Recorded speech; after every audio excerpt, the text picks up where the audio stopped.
Dahil sa patuloy na paggalaw ng lupa, pansamantala munang itinigil ang retrieval operation sa 6 pang minero na natabunan ng landslide sa Toledo City sa Cebu.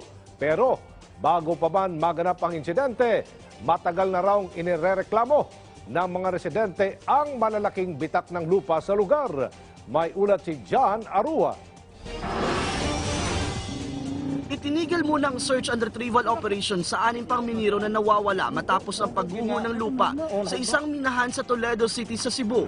Ayon kay Viga Barangay Captain Pedro Cepada Jr., patuloy pa rin ang paggalaw ng lupa kaya mas minabuti munang itigil ang kanilang operasyon sa lugar. 4 na bangkay ng minero na ang una nilang na-recover sa pinangyarihan ng pagguho. Ibinulgar ni Kapitan Cepada na bago nangyari ang landslide ay matagal na niya itong inirereklamo na may mga malalaking bitak ang lupa sa lugar. Kaya nitong nakaraang linggo dahil sa walang tigil na pag-ulan, dala ng bagyong Vicky ay nabasa ang lupa at bumigat kaya bumigay.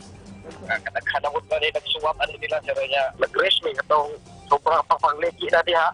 Anang portion. Oto diha si Mr. Arman Malikse. Masuto sila klaro kung krito nga itong pagsabo ang mga yamu-yo.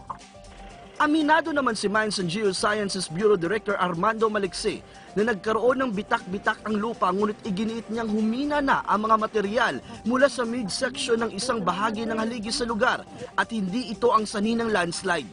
Hindi na surface, but the landslide happened in midsection. So almost the surface indication could have been caused by the loosening or the weakening of the material at the midsection of the wall. But incidentally, the landslide that happened last 21 just originated from the midsection of the wall. Ikinalulungkot naman ng pamunuan ng Carmen Copper Corporation ang nangyaring landslide. Tiniyak naman ng kumpanya na magbibigay sila ng assistance sa mga naulila ng mga biktima. Suspendido na ngayon ang lahat ng mga aktibidad ng minahan at nagsasagawa na rin ng assessment sa insidente. Mula sa PTV Cebu, John Arua para sa Bayan.